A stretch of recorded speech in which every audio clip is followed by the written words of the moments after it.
जय श्री मात्रे नमः जय गुरुदेव जय गुरु परशुराम நமஸ்காரம் நான் கரூர்லேருந்து வல்சலா பண்ணிக்க பிரசன்ன ஜோதிடர். இன்றைக்கி நம்ம கார்த்திகை மாத பலன்கள் மகர ராசிக்கு எப்படி இருக்குன்னு பார்க்க போகிறோம். இந்த கார்த்திகை மாதம் எப்போ பிறக்குது அப்படின்னா 16/11/2025 மதியம் 1:35க்கு ஹஸ்த நட்சத்திரத்தில் இந்த மாதம் பிறக்குது.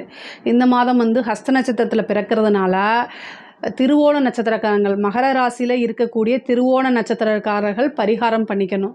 என்ன பரிகாரம் பண்ணணும் அப்படின்னா, அருகில் இருக்கக்கூடிய ஆலயங்கள், சிவன் ஆலயமோ அல்லது விஷ்ணு ஆலயமோ எந்த ஆலயமாக இருந்தாலும் சரி, தீபத்தை தானமாக கொடுக்கணும். விளக்கு, மண் விளக்கோ அல்லது பித்தளை விளக்கோ உங்களால் என்ன முடியுதோ அதை என்ன தானமாக கொடுக்கறது. அப்படி இல்லை அப்படின்னா எலக்ட்ரிக் பல்ப் இருக்குல்ல, அது மாதிரி இருந்தால் நீங்கள் தானமாக கொடுக்கலாம். இல்லை அதுவும் இல்லை அப்படின்னா ஸ்கூலில் இருக்குல்ல, பக்கத்தில் இருக்கக்கூடிய ஸ்கூலுக்கு பல்ப் வாங்கி கொடுக்கலாம். அதாவது வெளிச்சம் கொடுக்கக்கூடிய ஒரு விஷயத்த நீங்கள் தானமாக கொடுக்கணும். இதனால் என்ன ஆகும் அப்படின்னா, உங்களுக்கு ஒரு வருடம் முழுவதுமே பணத்தட்டுப்பாடு இருக்காது. உங்களுடைய வாழ்க்கை நல்ல பிரகாசமாக இருக்கும். ஐஸ்வர்ய பிராப்தம் கிடைக்கும். அது மட்டும் இல்லாமல் அகால மரணம், விபத்து கண்டங்கள் இதெல்லாம் நடக்காமல் தவிர்க்குங்க. பொதுவாக இந்த மாதம் கார்த்திகை மாதம் உங்களுக்கு எப்படி இருக்கும் அப்படின்னா, நிறைய நன்மைகள் தான். அடித்தது ஜாக்பாட் அப்படின்னு சொல்லக்கூடிய மாதமாக தான் உங்களுக்கு இருக்குது. என்ன அப்படின்னா, 11ஆம் இடம் அப்படிங்கிறது நல்ல லாபஸ்தானம், குபேரனுக்கு ஒப்பான நிதிநிலை. லாபஸ்தானம் அப்படின்னாலே 11ஆம் இடம். அந்த 11ஆம் இடத்துல உங்களுக்கு சுக்கிரன், அதாவது உங்களுக்கு நல்ல ராஜ யோகத்தை கொடுக்கக்கூடிய சுக்கிரன் இருக்கார். செவ்வாய் 11 கூடையவர் ஆட்சி பெற்றிருக்காரு. பாக்கியத்தை கொடுக்கக்கூடிய பாக்கியாதிபதி புதனும், அஷ்டமஸ்தான அதிபதியும் 11ல். திடீர்னு ஒரு அதிர்ஷ்டம், லாட்ரி, புதையல், இது மாதிரி ஒரு யோகம் இந்த மாதம் உங்களுக்கு உறுதியாக இருக்குது. திடீர்னு நன்மைகள், நிறைய நன்மைகள் உங்களுக்கு இருக்குது. பெரிய பெரிய வாய்ப்புகள்லாம் தேடி வரப்போது. நீங்கள் எப்படி கையாளுறீங்கிறத பொறுத்து தான் இருக்குது. ஒரு வாய்ப்பு வரும்போது அதை கப்புன்னு பிடிச்சி அதை கரெக்டாக யூஸ் பண்ணிங்கன்னா செட்டில் ஆகிற அளவுக்கு கூட இந்த மாதம் இருக்குது. ஒரு நல்ல ஜாக்பாட் அந்த மாதிரி இருக்குது. ஒரு நல்ல அதிர்ஷ்டம், காசு பணத்தில் குறைவில்லாத மாதம் தான் இந்த மாதம் உங்களுக்கு இருக்க போகுது. ஏன்னா 11ஆம் இடம் அவ்வளோ வலு பெற்றிருக்குது. 11ஆம் இடம்ங்கிறதா நமக்கு வரக்கூடிய லாபங்களை குறிக்கக்கூடியது. தொழில் ரீதியாக நிறைய லாபங்கள் இருக்குது. நிரந்தர வருமானம் இருக்குது. முக்கியமாக புதுசாக தொழில் தொடங்குறதுக்கு இது சூப்பரான டைமு. பார்ட்னர்ஷிப்பில் இருந்த பிரச்சனைகள்லாம் நீங்கி புது பார்ட்னர் கிடைக்கிறது. தொழிலுக்காக முதலீடுகள், அதே மாதிரி கடன் ஒரு பக்கம் கிடைக்கிறது. இந்த மாதிரி எதை தொட்டாலுமே வெற்றி, எல்லாமே உங்களுக்கு ஃபேவராக மாறும். பிஸ்னஸை பொறுத்த வரைக்கும் இறக்குமதி ஏற்றுமதி சார்ந்த தொழில்கள், அதே மாதிரி உற்பத்தி சார்ந்த தொழில்களுக்குலாம் இது நல்ல வளர்ச்சியான மாதம். அதில் நிறைய லாபத்தை ஈட்ட முடியுங்க. நீங்கள் கொஞ்சம் கூடுதலான விஷயங்களை போட்டிங்கனாலே, உங்களோட முயற்சிகளை போட்டிங்கனாலே மிகப்பெரிய லெவலில் யோகமாக மாறுறதுக்கு உண்டான அமைப்புகள் இருக்குது. உத்தியோகத்தில் இருக்கவங்களுக்கும் இது சூப்பரானது. நிறைய காசு பணம் சம்பாதிக்கிறது, ஒரு திடீர்னு ஒரு நல்ல வருமானம், எக்ஸ்ட்ராவாக இன்கம் கிடைக்கக்கூடியது. உங்களுடைய உயர் அதிகாரிகள் அல்லது பாஸ்ன்னு சொல்லக்கூடியவங்க, உங்களுடைய முதலாளிகள்லாம் உங்களுடைய திறமைகளை பாராட்டி அங்கீகாரம் பண்ணி உங்களுக்குன்னு ஒரு நல்ல பொசிஷன், நல்ல இடத்துல வேலை, நீங்கள் எதிர்பார்த்த ஒரு ப்ரொமோஷன் கிடைக்கிறது, இந்த மாதிரி விஷயங்கள் கிடைக்கும். திடீர்னு சேலரி இன்க்ரிமெண்ட் கிடைக்கிறதுக்கு உண்டான அமைப்புகள், இது எல்லாமே உங்களுக்கு உறுதியாக இருக்குது. நிறைய வருமானங்களை பார்க்கக்கூடியது. பொதுவாகவே மகர ராசியில் இருக்கக்கூடிய நபர்கள், அதாவது தொழில் ரீதியாகவும் சரி உத்தியோக ரீதியாகவும் சரி, நிறைய காசு பணம் சம்பாதிக்கக்கூடிய மாதமாக தான் இது இருக்குது. லாபஸ்தானமும் ரொம்ப நல்லா இருக்குது. வருமான ஸ்தானமும் ரொம்ப நல்லா இருக்குது. அதனால் ரொம்ப ரொம்ப நல்ல அமைப்புகள். ஆனால் அலைச்சல்களும் இருக்குது. உங்களுக்கு சனி, உங்களுடைய ராசி அதிபதி சனி 3ஆம் இடத்துல இருக்கார். அது மட்டும் இல்லாமல் குரு உங்களுக்கு மறுபடியும் என்ன ஆகுனா 6ஆம் இடத்துக்கே போகிறாரு. 6ஆம் இடத்துக்கு போகும்போது உங்களுக்கு 2ஆம் இடத்தை பார்க்குறாரு. வருமானம் எந்த அளவுக்கு இருக்கோ அதே நேரத்தில் போயிட்டு வர மாதிரியோ அல்ல அலைச்சல்களோ இந்த மாதிரி இருக்கும். 11ஆம் இடத்துல கிரகங்கள் இருந்து 5ஆம் இடத்தை பார்க்குதுங்க. தெய்வ அனுகூலத்தை தேடிக்கங்க. நான் சொன்ன எல்லா விஷயமும் உங்களுக்கு நடக்கணும் அப்படின்னா தெய்வத்தோடைய பலம் உங்களுக்கு இருக்கணும். ஜாதக ரீதியாகவும் சரி, கோச்சார ரீதியாகவும் சரி. அப்போ என்ன செய்யணும் அப்படின்னா, இஷ்ட தெய்வ வழிபாடு, குலதெய்வ வழிபாடு பண்ணுங்க. அது போக கார்த்திகை மாதம் நாளேங்க கலியுக வரதன், கண்கண்ட தெய்வம் ஐயப்பன், அதே மாதிரி ஆஞ்சநேயர் வழிபாடு. இந்த ஐயப்பன் வழிபாடு, ஆஞ்சநேயர் வழிபாடு, இது ரெண்டுமே ஒன்று சேர நீங்கள் வழிபாடு பண்ணுங்கள். இந்த மாதத்தில் ஒரு நாள் அன்னதானம் கொடுங்க. உங்களுக்கு எந்த நாள் இஷ்டமோ அந்த நாளில் பக்கத்தில் ஐயப்பன் பஜனை இந்த மாதிரி ஏதாவது நடந்துச்சு அப்படின்னா கலந்துக்கிட்டு அன்னதானம் கொடுங்க. அது உங்களுக்கு சிறப்பான பலன்களை கொடுக்கும். காசு பணம் வரணும், நிறைய லாபம், தொழில் நல்ல வளர்ச்சி ஆகணும் அப்படின்னா இந்த மாதத்தில் ஒரு நாள் வந்து அன்னதானம் கொடுங்க. அதே மாதிரி ஆஞ்சநேயர் வழிபாடு பண்ணுங்கள். இதெல்லாம் வந்து நல்ல அதிர்ஷ்டமாக மாறும் உங்களுக்கு. பூர்வீக சொத்துக்கள் இருந்த பிரச்சனைகள்லாம் நீங்கி பூர்வீக சொத்துக்கள் வரதுக்கு உண்டான அமைப்புகள் இருக்குது. நிறைய பேருக்கு வந்து திடீர்னு ஒரு அதிர்ஷ்டம் அடிக்கிறதுக்கு வாய்ப்புகள் இருக்குது. முக்கியமாக 11ல் இருக்கக்கூடிய கிரகங்கள் 5ஆம் இடத்தை பார்க்கறதுனால ஒரு தெய்வ உபாசனை எடுங்க. குலதெய்வ வழிபாடு அதிகமாக பண்ணுங்க. 5ஆம் இடம்ங்கிறது தான் லக்ஷ்மி, பூரண லக்ஷ்மி ஸ்தானம்னு சொல்கிறது. லக்ஷ்மியோடைய அனுகிரகம், அன்னையோடைய பெரும் கருணை கிடைக்கணும் அப்படின்னா மகாலட்சுமி வழிபாடு பண்ணுங்க. வெள்ளிக்கிழமை அதாவது வாசனை நிறைந்த வெள்ளை மலர்கள், அது வந்து மல்லிகைப்பூ அல்லது முல்லைப்பூ அல்லது ஜாதிப்பூ நல்ல வாசனையாக இருக்கணும். அதுவும் பால் பாயசமும் வச்சு மகாலட்சுமி வழிபாடு பண்ணுங்க. உங்களுக்கு காசு பணம்ல எவ்வளோ பெரிய பிரச்சனைகளாக இருந்தாலும் சரி, தடைகளாக இருந்தாலும் சரி, அத்தனையுமே நீங்கள் நான் சொல்கிறது வந்து ரொம்ப சிம்பிளான பரிகாரங்கள் தான், ஆனால் அது நிறைவேறும்.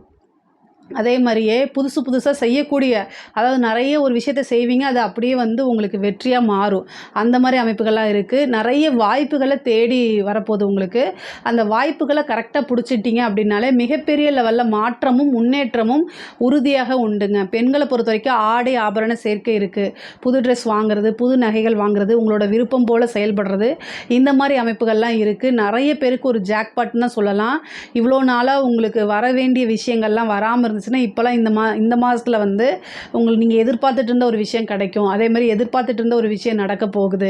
வர வேண்டிய பணம் வரும். அதே மாதிரி அம்மா வீட்டில், அதாவது தாய் வழி சொத்துக்கள் அல்லது கணவன் வழி சொத்துக்கள், இந்த மாதிரி விஷயங்களில் சொத்துக்களில் ஏதாவது பிரச்சனைகள் இருந்தால் அது எல்லாமே நீங்கும். பூர்வீக சொத்துக்களில் இருந்த வில்லங்கங்கள்லாம் நீங்கி பூர்வீக சொத்துக்கள் வர்றதுக்கு உண்டான அமைப்பு நிறைய அமைப்புகள் இருக்குது. 7ஆம் அதிபதி சந்திரன் உங்களுக்கு பாக்கியஸ்தானத்தில் இருக்கார். அதனால் கணவர் வழி ஆதாயம் உண்டு. கணவன் மனைவி ஒற்றுமைகள் நடக்கும். அதே மாதிரி அஷ்டமத்தில் ஒரு கிரகம் இருக்குது. அது என்ன கிரகம்னா கேது. அதனால் கணவருடைய தேக ஆரோக்கியத்தில் கவனமாக இருங்க. எப்பொழுதும் போல் ராகு 2ஆம் இடத்துல இருக்கனால வாக்குஸ்தானத்தில், அதாவது ராகு இருக்கிறது அவ்வளோ பிரசக்தியானது கிடையாது. காசு பணத்தை கொடுக்குற அளவுக்கு, நீங்கள் விரும்பின மற்ற விஷயங்கள் கிடைக்கிற அளவுக்கு வாய் துடுக்காகவும் பேசுவீங்க. அதனால் அதை கொஞ்சம் கண்ட்ரோல் பண்ணுங்கள். நீங்கள் பேசக்கூடிய வார்த்தை ரொம்ப ஜாலியாக சாதாரணமாக ஒரு விஷயத்த சொல்லிடுவீங்க. ஆனால் அது குடும்ப நபர்களால் சகிச்சுக்க முடியாமல், ஜீரணிச்சிக்க முடியாமல் சண்டை சச்சரவுகளில் போய் முடியும். அதனால் ரொம்ப கவனமாக இருங்க.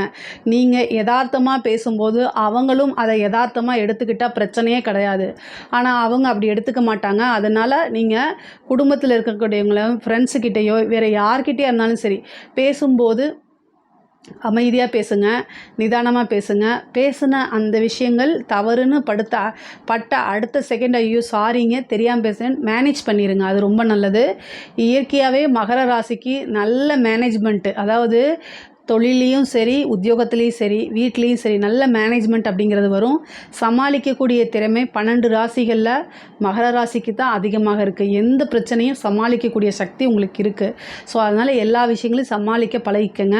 3ஆம் இடத்துல இருக்கக்கூடிய சனி வந்து படிக்கக்கூடிய குழந்தைங்களை டைவர்ட் பண்ணும். அதே மாதிரி ஞாபக சக்தியை வந்து இழக்க செய்யும், ஆர்வம் இல்லாமல் ஆக்கும். இதெல்லாமே இருக்கும். இதெல்லாம் தாண்டி தான் படித்து வரணும். அதே மாதிரி வந்து உயர்கல்வியில் இருக்கவங்களுக்கு வந்து சின்ன தோல்விக்கு அப்புறம் உங்களுக்கு நல்ல வெற்றியாக மாறுறதுக்கு உண்டான அமைப்புகள் இருக்குது. நல்ல ரேங்க் ஹோல்டராக வர்றதுக்கு அமைப்பு இருக்குது. வேலை கிடைக்கிறதுக்கு உண்டான விஷயங்கள், நீங்கள் முயற்சி பண்ணும்போது ஒரு டைம் 2 டைம் ட்ரை பண்ணும்போது ஃபெயிலியர் ஆகிறது. அதே மாதிரி 3ஆவது டைம் ட்ரை பண்ணும்போது அபாரமான வெற்றி, நீங்கள் எதிர்பார்க்காத அளவுக்கு ஒரு வெற்றி, அந்த வெற்றி உங்களுக்கு மன மகிழ்ச்சியை கொடுக்குற மாதிரி மாற்றி கொடுத்துரும். ஒரு பக்கம் வேலை கிடைக்கிறதுக்கு உண்டான அமைப்புகள், நல்ல வேலைக்கு போகக்கூடிய விஷயங்கள்லாம் உங்களுக்கு நடக்கும்.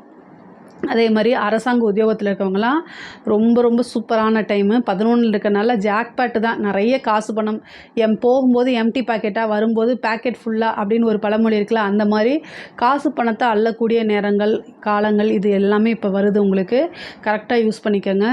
ரொம்ப அருமையாக இருக்குது. நல்ல அதிர்ஷ்டம், ஒரு ப்ரொமோஷன் கிடைக்கிறது, உயர் அதிகாரிகளுடைய வேலைகளை செஞ்சு கொடுக்கறதுனால அவங்களுடைய பாராட்டுகளுக்கு தகுதியாகிறது, அவங்க மனம் மகிழ்ந்து உங்களுக்கு காசு பணம் கொடுக்கறது, இந்த மாதிரி அமைப்புகள். திடீர்னு ஒரு ப்ரொமோஷன் வருது, சேலரி இன்க்ரிமெண்ட்டு, உத்தியோக உயர்வு, இது எல்லாமே உங்களுக்கு நடக்கும். கலைத்துறை சம்மந்தப்பட்டவங்களுக்கெல்லாம் ஒரே நைட்டில் ஒபாமான்னு சொல்கிறோம்ல, ஒரே நைட்டில் உங்களுடைய வீடியோக்கள் வந்து வைரல் ஆகிறது, மில்லியன் கணக்கில் வியூ போடுறது, மீடியாவில் உங்களுக்குன்னு ஒரு ஃப்ரேமு, நிறைய மீடியாக்கள் உங்களை வந்து அப்ரோச் பண்ணுறது, உங்களுடைய திறமைகள் பாராட்டப்பட்டு அங்கீகாரம் வழங்கப்படும், விருதுகள் கொடுக்கப்படுவாங்க, விருதுகள் உங்களுக்கு கொடுப்பாங்க. அதே மாதிரி மக்களிடையே நீங்கள் யார் என்ன அப்படிங்கிறது இவ்வளோ நாள் தெரியாமல் இருந்தால் கூட இந்த டைமில் பிரபலியமாயிருவீங்க. மக்கள்கிட்ட வந்து ஃபேவரட்டான ஒரு கலைஞராக மாறுறதுக்கு உண்டான அமைப்புகள் இருக்குது. நிறைய வாய்ப்புகள் வரும், அதெல்லாம் யூஸ் பண்ணிக்கோங்க. மிகப்பெரிய லெவலில் உங்களுக்கு வளர்ச்சி உறுதிங்க. அரசியல்வாதிகளை பொறுத்த வரைக்கும் தொட்டதெல்லாமே பொண்ணு அப்படிங்கிற மாதிரி மகர ராசியில் இருக்கவங்களுக்கு இது சூப்பரான டைமு. மிகப்பெரிய லெவலில் வளர்ச்சி அப்படிங்கிறது உறுதியாக உண்டு. நிறைய மாற்றங்கள் இருக்குது. ஒரு பொறுப்பு வரும், உங்களுக்கு உயர் பதவிகள் வரும், கட்சி தலைமையிடம் உங்களை அங்கீகரிக்கும், மக்களுடைய சப்போர்ட் உங்களுக்கு கிடைக்கும். நிறைய முன்னேற்றங்கள் தான். அரசியல்வாதிகளுக்கு ஒரு பெரிய டெண்டர் கிடைக்கிறது, நிறைய மனிதர்களுடைய பழக்க வழக்கங்கள் ஏற்படுறது, அந்த பழக்க வழக்கங்களை வச்சு காசு பணம் சம்பாதிக்கிறது, இந்த மாதிரி அமைப்புகள்லாம் இருக்குது. மகர ராசிக்கு வந்து பார்த்திங்கன்னா காசு பணத்தில் எந்தவித பிரச்சனையும் இந்த மாதம் கிடையாது. அதே மாதிரி ஹெல்த் ரீதியாக ரொம்ப ரொம்ப கவனமாக இருக்கணும். வண்டி வாகனங்களில் போகும்போது ரொம்ப ரொம்ப கவனமாக இருக்கணும். மற்றபடி தெய்வ அனுகூலமும் நிறைய லாபம் சம்பாதிக்கக்கூடிய மாதமாக தான் இந்த மாதம் உங்களுக்கு இருக்குது. இதில் ஏதாவது சந்தேகங்கள் இருக்குது அப்படின்னா கமெண்ட்ஸில் கேளுங்க, கட்டாயம் நான் ஆன்சர் பண்ணுறேன். நம்மளுடைய சேனலை லைக் பண்ணுங்கள், ஷேர் பண்ணுங்கள், சப்ஸ்கிரைப் பண்ணுங்கள். நன்றி, வணக்கம்.